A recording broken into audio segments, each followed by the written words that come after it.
Music can lie to you.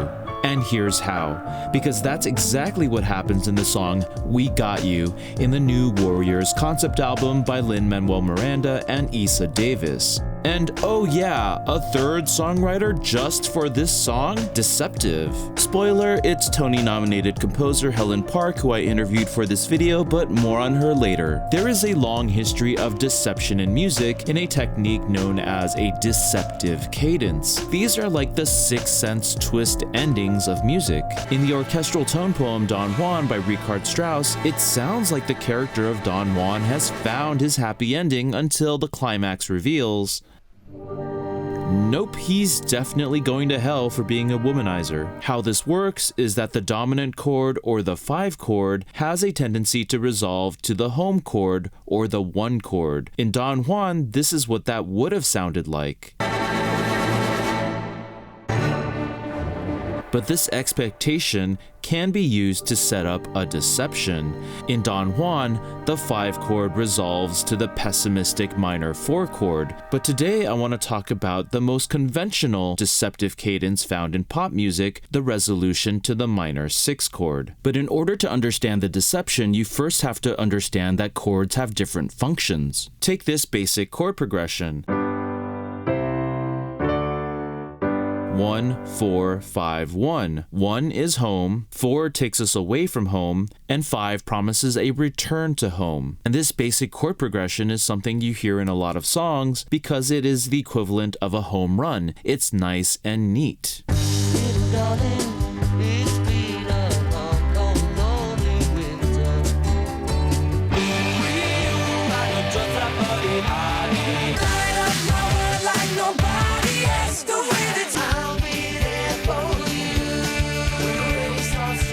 But what if the 5 chord tricked us and instead went to the minor 6 chord?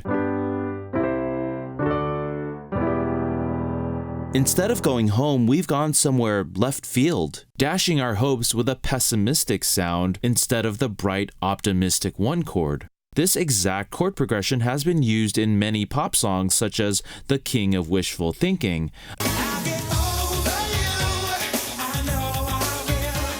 a breakup song where the guy pretends that everything is fine, hence wishful thinking. But in this song, the singer is lying to himself. This chord progression can also be used to lie to us, the listeners.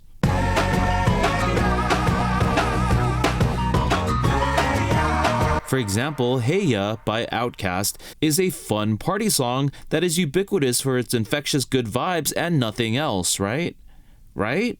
Would it shock you if I told you it was actually about how most relationships are terrible and end in a breakup? In the music video, they even show a group of singers called the Love Haters. And what are the Love Haters singing about? Nothing is forever. Which sounds like a critique of love songs that promise a love that will last forever. Always and forever. Then Andre 3000 continues by roasting people who he imagines are dancing to this song at the club by asking them, why yo, are we so in denial when we're not happy here? Not only is Andre 3000 sending a message against love, but he also is self-aware enough to know that the people dancing to this song are probably gonna ignore his actual message. Y'all don't wanna hear me, you just wanna dance.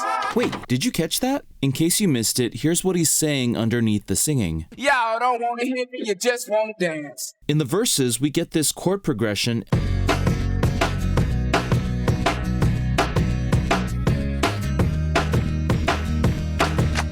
ending on a happy-sounding major 6 chord that doesn't belong in this key. So it actually sounds like people ignoring Andre 3000's message in favor of a sugar-coated fantasy. But then comes the cold water. In the chorus of Hey Ya, the chord progression turns that major 6 into a minor 6.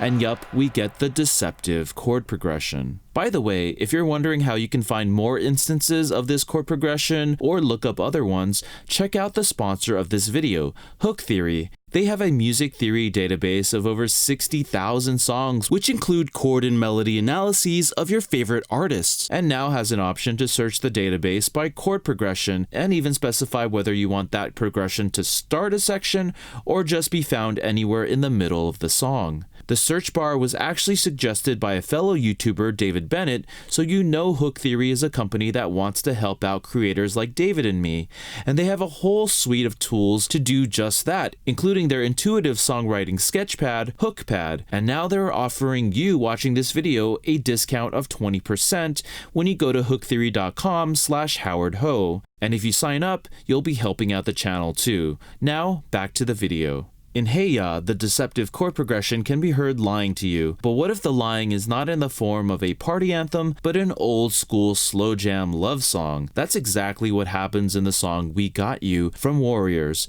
and yes, it uses the deceptive chord progression.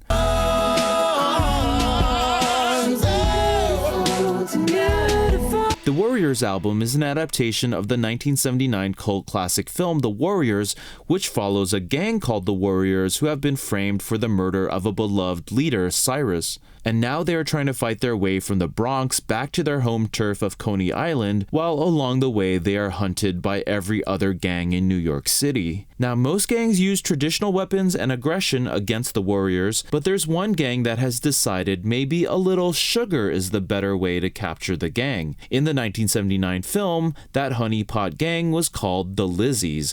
The Lizzies. But in the concept album, the Warriors are all played by women, and the new honeypot gang, renamed the Bizzies, are made up of male heartthrobs and sweet talkers, seducing our protagonist with promises of shelter is here in my arms, and also French toast girl. Who doesn't love children with their French toaster? And to make this seduction feel just right, Lin and Eisa reference one of the greatest boy bands of all time. No, not NSYNC, although one of the Bizzies is named Lance. I'm talking about the 90s boy band, Boys to Men.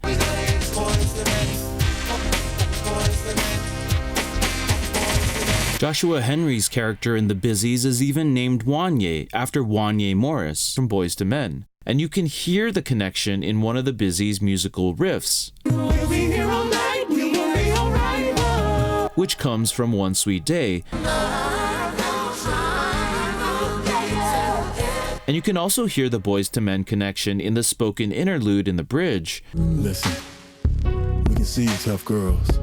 Which is a reference to Michael McCarey's spoken interludes in Boys to Men songs like End of the Road. Girl, I'm here for you. But then after this spoken interlude, instead of going back to singing, the song goes off in an amazing direction.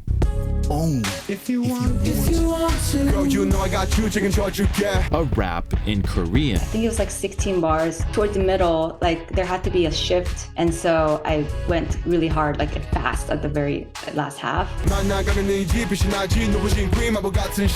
And you are? Hi, I'm Helen Park, and I'm a composer and music producer for film and theater. Helen was the composer behind the K-pop musical on Broadway, for which she received a Tony nomination. And Lin gave Helen a shout out when she was nominated for a Tony. She is the first Korean-American composer nominated for Best Score.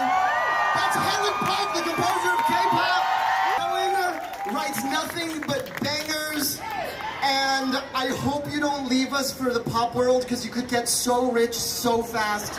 She also composed the scores for Over the Moon on Netflix and is currently working on the Crazy Rich Asians musical. Lin has been a fan of Helen since attending K-pop the musical both off-Broadway and on Broadway. Lin liked her work so much he even gave Helen a cameo in his directorial debut, Tick Tick Boom. So of course, Lin knew that if he wanted to put a Korean rap into We Got You, he had to call up Helen. Lin suddenly, like out of the blue, like FaceTimes me. He was with Eisa. Yeah, they were like, can you write a rap verse for this song called We Got You? Not even having heard the song, I was like, yes, I want to do it. Yeah, they sent me the track. The song was already written, except for that rap part. It was like double time beat in the middle. It's suddenly like twice as fast.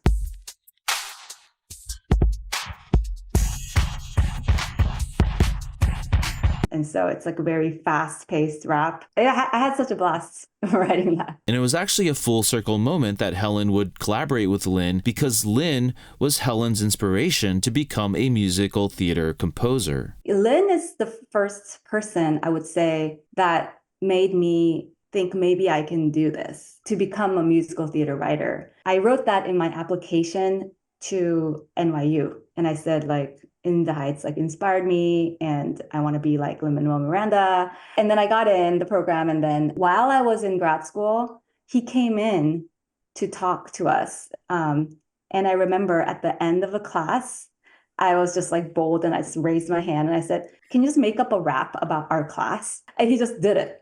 Like, and it was like the most amazing rap ever. Yeah, and now you're writing the rap for him. Exactly. And Helen also helped cast the role of the Korean member of the Busies with the emerging K-pop star Daniel Jikal, and he's like such a great rapper. I found out about him watching this show called Loud. I saw him make up raps that are brilliant. Cause I've been looking for a better way, working on my understanding. I've told me I've been destined for a much greater place. In front of these judges and just like knocking it out of the park. I suggested his name and Lin was like, okay, I believe he like DM'd Daniel.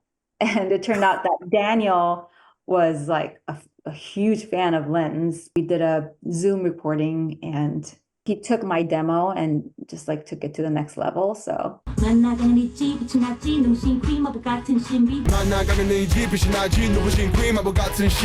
But in order to write this rap with a gender swap casting of the Warriors album, it was important to Helen to make this boy band seduction song come from the perspective of women. Eisa actually emphasized that busies should be so smart that they know that women are not just going to fall for the generic sweet talk, you know, catcalling guys on the street of New York. That's not who these guys are. They're luring them with like French toast. I put in things like, you know, you've worked hard, you know, you must be so tired. Why don't you rest for a bit? You're working so hard because you're an independent woman. In the Korean rap, Helen even chose the phrase "you're independent" to give it an extra layer of meaning. Actually, in Korean, it's like "넌독립적인 걸," which is just like you are independent. But I wanted that girl to sound more like girl. And this is something that like G-Dragon uses a lot too, because it's just describing an independent girl. I wanted to just make the last car to also mean girl. Helen wrote another double meaning into the lyrics at the end of the Korean rap to literally bring it all home. We were going to put home to bring everything home to the very final chorus, but because it's in Korean, I want to use something that sounds like home, but it's actually also on. So also on is like come. So it's kind of like come home. But, you know, the twist at the end is so that I can lay a trap for you and you can't get away from me. Oh yes, there is a secret twist to the rap that we have to talk about. See, the deception at the core of this song is that the Busies are trying to comfort the weary warriors who have been fighting to get home. However, within the rap, the Busies' true intentions are revealed. And that's when the song comes back home to the deceptive chord progression.